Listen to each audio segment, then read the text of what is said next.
بالله من الشيطان الرجيم.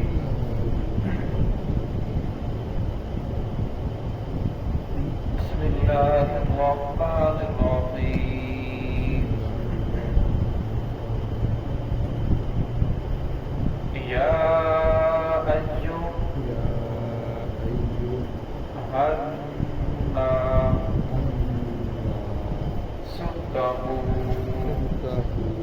ربكم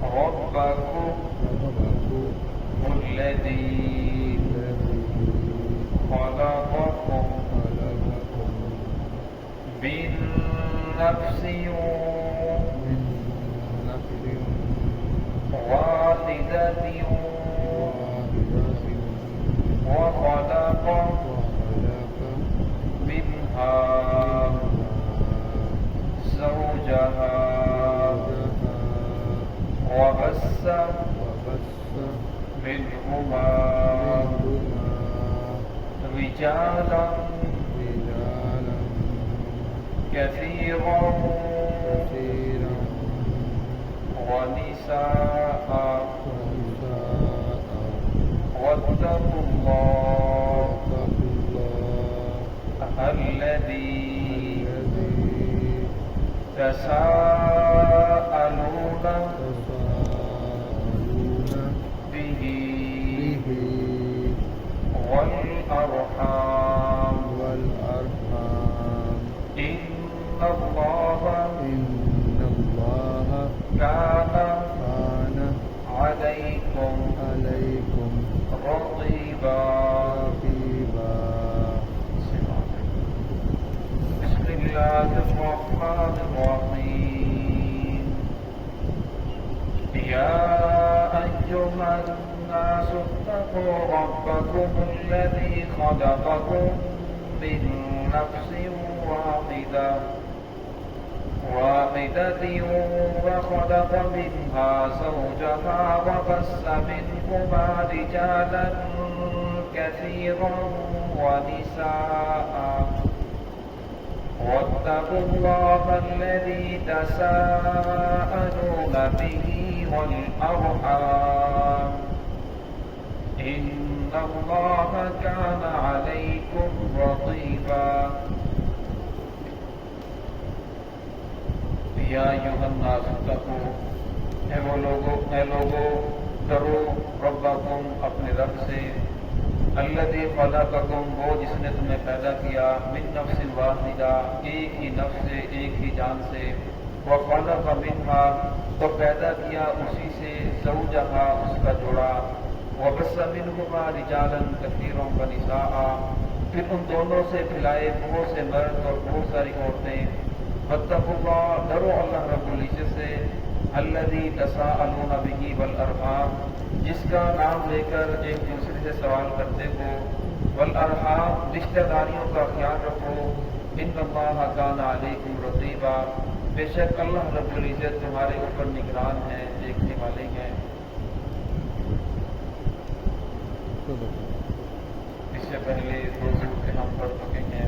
گزشتہ صورت کے اندر اللہ رب العزت نے مشرکین کا تذکرہ فرمایا، یہود نصارہ کا تذکرہ آیا، جہاد کو حکم دیا، پھر اللہ رب العزت نے انسان کو اپنی اصلاح کا حکم دیا، انسان کو قرآن پاک کا ترجمہ پڑھنا چاہیے، اور میں جو ہم نے پڑھا ہے کچھ وقت نکال کر روزانہ کے اعتبار سے اسی کو دیکھا جائے کہ ہم نے کیا پڑھا ہے، قرآن پاک میں کیا رہا ہے، اور میں جب انسان قرآن پاک کا ترجمہ پڑھتا ہے تو دن بدن ویکتی کے اندر دن بدن اس کی زندگی کے اندر انقلاب آتا ہے۔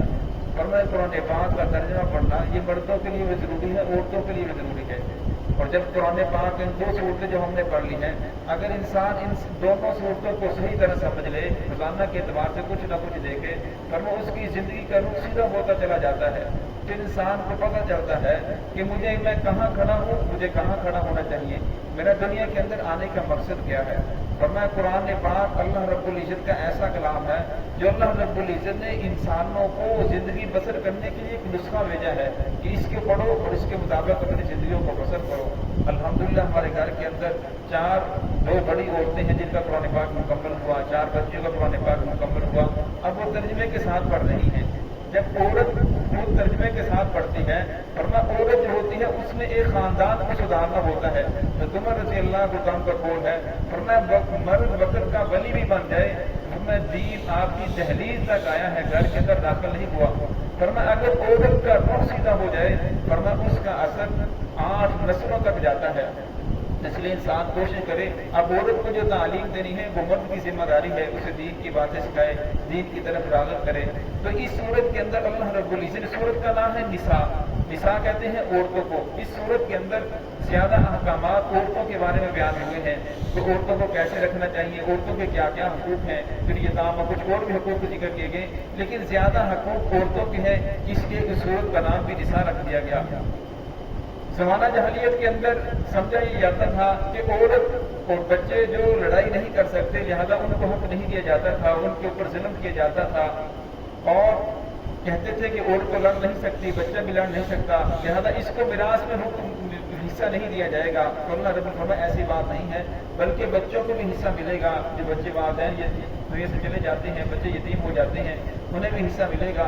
और इसी तरह जो औरत है उसको भी हिस्सा मिलेगा, औरत को भी मिरास से महरूम नहीं किया जाता। तो आज के दौर के अंदर भी इस तरह है कि हम बच्चियों को, अक्सर ऐसा होता है, बच्चियों को मिरास में से हिस्सा नहीं दिया जाता, कि उसे जहेज दिया जाता है, यही समझा जाता है यही उसका हिस्सा है। तो इस सूरत के अंदर अल्लाह रब्बुल इज़्ज़त ने ज्यादा अहकाम उसके बयान फरमाए हैं। तो शुरू के अंदर फरमाया या अय्युहन्नास, ऐ लोगों सुत्तकू, डरो। यहाँ अल्लाह ने तकवे का इख्तियार किया। इस आयत के अंदर तकवे को 2 मरतबा जिक्र किया। या अय्युहन्नास सुत्तकू रब्बकुम, डरो अपने रब से, अल्लज़ी खलक़कुम, जिसने तुमको पैदा किया, मिन नफ्सिन वाहिदा, एक ही नफ्स से। अब पूरी दुनिया की वहदानियत की बुनियाद सिर्फ ये चीज है कि अल्लाह रब्बुल इज़्ज़त तमाम इंसानों को, मर्दों को, औरतों को आदम अलैहिस्सलाम से पैदा फरमाया है। अब कोई गोरा हो, कोई काला हो, कोई अफ्रीका का रहने वाला हो, कोई यूरोप का रहने वाला हो, फरमाया हकूक के अंदर वो सब के सब बराबर हैं। कोई किसी नस्ल का हो, कोई किसी रंग का हो, फरमाया तमाम के तमाम एक ही कुलबा है, एक ही कबीला है, सारे के सारे आदम अलैहिस्सलाम की औलाद है। वख़लक़ मिन्हा ज़ौजहा, फरमाया किस पैदा फरमाया उसी से उसका जोड़ा। अल्लाह रब्बुल इज़्ज़त ने हज़रत हव्वा अलैहिस्सलाम को आदम अलैहिस्सलाम की बाईं पसली से पैदा फरमाया। हदीस पाक अंदर आता है, फरमाया अल्लाह रब्बुल इज़्ज़त ने औरत का जो हुस्न रखा है वो टेढ़े पन के अंदर ही है। जिस तरह पसली टेढ़ी होती है, अगर वो सीधी हो जाए बिल्कुल तो उसका हुस्न नहीं रहता। पसली का जो हुस्न है वो उसके टेढ़ेपन के अंदर ही है। फरमाया औरत का जो हुस्न है वो उसके टेढ़ेपन के अंदर ही है। अगर आप उसे सीधा करने की कोशिश करोगे, असल में फरमाया वो टूट तो सकती है लेकिन सीधी नहीं हो सकती, यानी तलाक तक तो नौबत आ जाएगी। लेकिन अगर आप ये कहो कि मैं औरत को सीधा कर दूं और जिस तरह मैं चाहता हूँ इस तरह चले, फरमाया इस तरह नहीं हो सकता, बल्कि उसका जो हुस्न है उसके टेढ़ेपन के अंदर ही है। अगर आपने उसके साथ गुजारा करना है तो उसके टेढ़ेपन के साथ साथ ही आपने उसके साथ चलना है, उसके साथ गुजारा करना है। अगर सीधा करने की कोशिश करोगे तो फिर मसला बिगड़ता चला जाएगा, खराब होता चला जाएगा। हाँ, अगर टेढ़ेपन के अंदर वो हाथ से ही क्रॉस कर दे तो ये तो बुरी बात है, लेकिन कुछ न कुछ जो उसके अंदर होते हैं नाज नखरे करना, उसके टेढ़ापन ये उसके हुस्न की अलामत है। रिजालन कसीरन व निसाआ, फरमाया फिर अल्लाह रब्बुल इज़्ज़त ने इन दोनों से बहुत से मर्द और बहुत सी औरतें पैदा फरमाई। वत्तकुल्लाहल्लज़ी तसाअलून, और फरमाया डरो उस ज़ात से जिसका नाम लेकर एक दूसरे से सवाल करते हो। वरना जिसके जरिए एक दूसरे अल्लाह रब्बुल का नाम लेकर उससे सवाल करते हो, किसी कोई चीज लेते हो, या जिस तरह तो मुसलमान झगड़ पड़ते हैं तो उसको समझाने के लिए उससे कहते भाई अल्लाह का नाम मान, अब तो छोड़ दे, अब तो मान जा। वरना जिस जात का नाम लेकर तुम सवाल करते हो उस जात से डरो भी। वरना जिस तरह अल्लाह रब्बुल से डरना जरूरी है, बल अरहम, इस तरह रिश्तेदारियों से डरना भी जरूरी है, रिश्तेदारियों के हकूक को अदा करना भी जरूरी है। फरमाया कतरा रहमी जो होती है, आपने फरमाया कि जो इंसान कतरा रहमी करता है, फरमाया उसकी सजा दुनिया के अंदर इंसान को मिलती है। जो चीजें जिनकी सजा दुनिया के अंदर मिलती है उसमें से एक कतरा रहमी करना भी है, रिश्तेदारी को तोड़ना। फरमाया रिश्तेदारी के बहुत ज्यादा हकूक हैं, जिस तरह हकूकुल्लाह को अदा करना वाजिब है, इस तरह हकूकुल इबाद रिश्तेदारों का हक अदा करना ये भी वाजिब है। इन्नल्लाह काना अलैकुम रक़ीबा, फरमाया अल्लाह रब्बुल इज़्ज़त तुम्हारे ऊपर निगरान है, देखने वाले हैं। दुआ है कि अल्लाह रब्बुल इज़्ज़त हम सबको सिरात मुस्तक़ीम पे चलने की तौफीक अता फरमाए। बिस्मिल्लाह।